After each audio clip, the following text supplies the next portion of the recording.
लो बच्चों, जैसा मैंने आपसे कहा था कि हमारा अगला लेक्चर जो होगा, बच्चों सभी लोग ध्यान से देखें। अगला लेक्चर जो हमारा है वो किस पर है बेस्ड, वो है मुगल कालीन शिक्षा एवं साहित्य पे। मैंने आपसे कहा था ना बच्चों, तो जल्दी से जल्दी आप लोग इस लेक्चर को ध्यान से देखें और प्लीज़ बच्चों ज़्यादा से ज़्यादा सब्सक्राइब करें, ज़्यादा से ज़्यादा इसको शेयर करें ताकि ये लोगों तक पहुँचे। ठीक है बच्चों। तो अब अगला है मुगल कालीन शिक्षा एवं साहित्य। इसमें पहला पॉइंट देखो, अगर देखें तो बाबर ने एक विभाग की स्थापना की जो शिक्षा के केंद्रों का निर्माण करवाता था, और उस विभाग का क्या नाम था? शोहरत ए आम। ठीक है। बाबर ने एक विभाग की स्थापना की जो शिक्षा के केंद्रों का निर्माण करवाता था, शोहरत ए आम। हुमायूं एक विद्वान शासक था। मतलब हर एक मुगल शासक के बारे में साहित्य को लेकर जो भी हो सकता है वो सारी चीज़ें मेंशन की गई हैं। हुमायूं एक विद्वान शासक था। विद्वान मतलब पढ़ने का शौकीन था। शेरे मंडल पुस्तकालय का निर्माण भी हुमायूं ने करवाया है। हुमायूं के माहम अनंगा की सहायता से मदरसा ए बेगम की भी स्थापना की। हुमायूं ने माहम अनंगा की सहायता से मदरसा ए बेगम की स्थापना की। अकबर ने अनुवाद विभाग की स्थापना की थी। फैजी ने बदायूनी एवं नकीब खां की सहायता से रामायण एवं महाभारत का फारसी में अनुवाद किया, और ये फारसी में अनुवाद करके महाभारत का नाम इसने रज्मनामा रखा था। राजा टोडरमल ने भगवत पुराण का फारसी में अनुवाद किया। टोडरमल कोई राजा नहीं थे, राजा की उपाधि थी, याद रखिएगा बच्चों। अबुल फजल ने पंचतंत्र को अनवार ए सुहेली एवं कालिया दमन का फारसी में अनुवाद किया। ठीक है बच्चों। अकबर ने फारसी भाषा को अपनी राजकीय भाषा बनाया। ठीक है बच्चों। सो ऑल स्टूडेंट इस चीज़ पर प्रॉपर ध्यान दें, आपको इससे ज़्यादा कुछ पढ़ना नहीं है मुगल काल में, इतना आपके लिए सफिशिएंट है। फिर अकबर ने फारसी भाषा को अपनी राजकीय भाषा बनाया। मुगलों की मातृभाषा क्या थी? तुर्की, और धार्मिक भाषा क्या थी? अरबी। ठीक है बच्चों। फारसी का इसने राजकीय भाषा बना लिया अकबर ने। मुगल काल में प्राथमिक शिक्षा केंद्र को कहा जाता था मकतब, और उच्च शिक्षा केंद्र को कहा जाता था मदरसा। इसमें दारा शिकोह का भी योगदान है। औरंगजेब ने मदरसों की सहायता से हिंदू विद्यालयों को बंद करवाने का प्रयास भी किया। और उस समय हिंदू विद्यालय जो चला करते थे उन्हें कहा जाता था गुरुकुल। औरंगजेब की बेटी जेबुन्निसा ने बेतुल उल उलूम नामक पुस्तकालय व विद्यालय का निर्माण करवाया। इनके समय की मतलब मुगल काल में जो विदुषी यानी विद्वान महिलाएं थीं, गुलबदन बेगम, माहम अनंगा, नूरजहां, अर्जुमंद बानो बेगम यानी मुमताज महल, जहां आरा और जैबुन्निसा। साहित्य क्या थे? जैसे बाबर के समय में तुर्की भाषा में लिखे गए हैं। बाबरनामा, दीवान, खत बाबरी, खत ए बाबरी, दीवान और बाबरनामा, ये सारे के सारे साहित्य तुर्की भाषा में लिखे हुए हैं। ठीक है बच्चों। अगला है हुमायूं के समय में। हुमायूं के समय में गुलबदन बेगम ने लिखा है हुमायूंनामा। अकबर के परामर्श पे इसे लिखा गया था। ठीक है बच्चों। मतलब हुमायूं के काल में अगर देखें तो गुलबदन बेगम ने लिखा था हुमायूंनामा, और ये लिखा क्यों गया था? अकबर के परामर्श पर इसे लिखा था। अंतिम पांडुलिपि लंदन के संग्रहालय में इसकी रखी हुई है। फिर जौहर आफ्ताबची तो तज किरात उल वाक़या, यह हुमायूं का नौकर था जौहर आफ्ताबची। तो इसने एक बुक तक लिखी तज किरात उल वाक़या। अकबर के परामर्श पे भी ये भी लिखी गई। खोंद मीर और अमीर इसे कहते थे, कानूने हुमायूनी इसने लिखी। मिर्ज़ा हैदर दौगलत इसने तारीख़ रशीदें लिखी। अब आते हैं अकबर में। अकबर में साहित्य काफ़ी रच रहा है अकबर के कार्यकाल में। तो पहले हैं अबुल फजल ने 4 साहित्य लिखे हैं। अकबरनामा प्रथम, अकबरनामा द्वितीय, आईने अकबरी, इसमें अबुल फजल की आत्मकथा भी मिलती है, और इंशा अकबर के पत्रों का संकलन। फिर फैजी सरहिंदी ने लिखा है अकबरनामा। आरिफ कंधारी ने लिखा है तारीख ए अकबरी। वायजीद बयाद ने लिखा है तज़किरा ए हुमायूं और तज़किरा ए अकबर।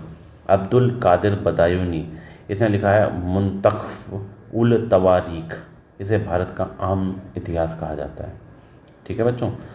बदायूं ने अकबर की धार्मिक नीति की आलोचना की है, और इसमें धार्मिक नीति दीन इलाही धर्म जो लेके आया था। अकबर बहुत ज़्यादा धर्म को लेकर कट्टर नहीं था, तो बदायूं ने अकबर की धार्मिक नीति की आलोचना भी की। इसमें हल्दी घाटी युद्ध का भी उल्लेख है। ये हल्दी घाटी का युद्ध अकबर वर्सेस महाराणा प्रताप के बीच हुआ है। इसमें सूफी संतों की जीवनियाँ भी मिलती हैं, जैसे अब्बास खां सरवानी इसने तारीख़ शेर शाही और तोहफ़ा ए अकबर शाही लिखी है। निज़ामुद्दीन अहमद ने लिखा तबक़ात ए अकबरी। अहमद यादगार ने लिखा है तारीख़ शाही, और रिज़कुल्लाह मुस्ताकी ने लिखा है वाक़यात ए मुस्ताकी।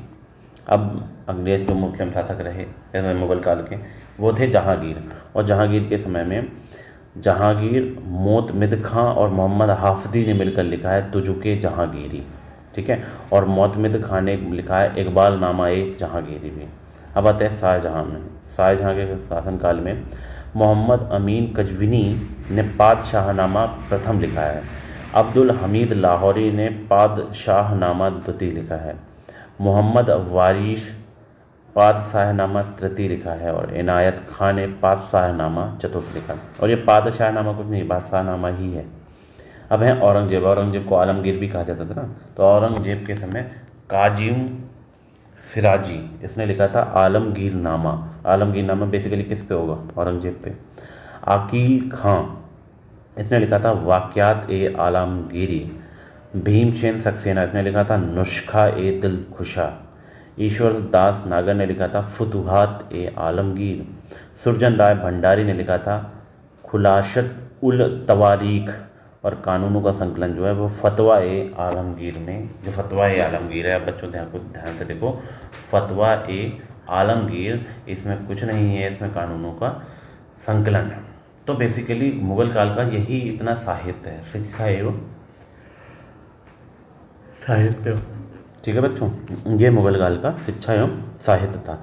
हमारा जो अगला लेक्चर होगा वो होगा मुग़ल कालीन संगीत से रिलेटेड, ठीक है बच्चों।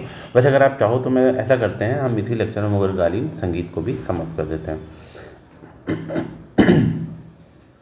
मुग़ल कालीन संगीत के बारे में आप बच्चों देखें अगले में। तो मुग़ल कालीन संगीत में क्या है, मुग़ल कालीन संगीत का वास्तविक विकास जो हुआ है वो अकबर के समय हुआ है, ठीक है बच्चों। यानी मुग़ल कालीन संगीत का जो वास्तविक विकास हुआ है वो अकबर के समय हुआ है। अबुल फजल के अनुसार अकबर के दरबार में 36 संगीतकार थे। ये बात आप लोग याद रखिएगा, मतलब अबुल फजल के अनुसार अकबर के दरबार में 36 संगीतकार थे। अकबर के समय ध्रुपद गायकी का विकास हुआ। अकबर के समय ध्रुपद गायकी का विकास हुआ जिसमें विशेष योगदान तानसेन जी का था, ठीक है बच्चों। यानी अकबर के समय ध्रुपद गायकी का विकास हुआ जिसमें विशेष योगदान तानसेन का था। तानसेन ने राग और रागिनियों की रचना भी की है, जैसे मियाँ का मल्हार, मियाँ की ढोड़ी, मियाँ की सारंग, दरबारी कान्हड़ा, ठीक है बच्चों। अकबर के दरबार में गोपाल, बाज बहादुर, बेजू बख्श प्रसिद्ध संगीतकार थे। हरिदास जी, तुलसीदास जी, सूरदास जी अकबर के समकालीन माने जाते हैं, ठीक है। हरिदास जी, तुलसीदास जी और सूरदास जी अकबर के समकालीन थे। ग्वालियर के राजा मानसिंह तंवर, ग्वालियर के राजा मानसिंह तंवर ने ध्रुपद गायकी आरंभ की। जहांगीर के दरबार में हमजान एवं मकतू प्रमुख संगीतकार थे, ठीक है बच्चों। जहांगीर के दरबार में हमजान एवं मकतू प्रमुख संगीतकार थे। शौकी एक गज़ल गायक था। जहांगीर ने इसे आनंद खां की उपाधि दी थी। शाहजहां संगीत गोष्ठियों का आयोजन करवाता था। प्रमुख संगीतकार कौन था? लाल खां कलावंत, उपाधि गुण समुद्र। खुशहाल खां। औरंगजेब ने संगीतकारों को दरबार से निकाल दिया। औरंगजेब की कोई खास रुचि नहीं थी संगीत को लेकर, तो औरंगजेब ने संगीतकारों को दरबार से निकाल दिया। संगीतकार ने संगीत का जनाजा निकाला। संगीत पर सर्वाधिक पुस्तकें औरंगजेब के समय लिखी गई, जबकि उसको बिल्कुल भी रुचि नहीं थी, और उसी के समय पर सर्वाधिक पुस्तकें भी लिखी गई हैं, ठीक है बच्चों। अब हम अगले लेक्चर में आएंगे मुग़ल कालीन चित्रकला पे, और तब तक आप लोग बच्चों इस लेक्चर को ध्यान से सुने, और इसके बाद जो भी करेक्शन या जो भी ज़रूरत होगी प्लीज़ आप सजेशन ज़रूर दें, और प्लीज़ ज़्यादा से ज़्यादा इसे सब्सक्राइब करें, लोगों तक शेयर करें, ठीक है बच्चों। सो मिलते हैं अगले लेक्चर पे, तब तक के लिए बाय बाय, खुदा हाफिज़। मिलते हैं फिर अगले लेक्चर पे। धन्यवाद बच्चों।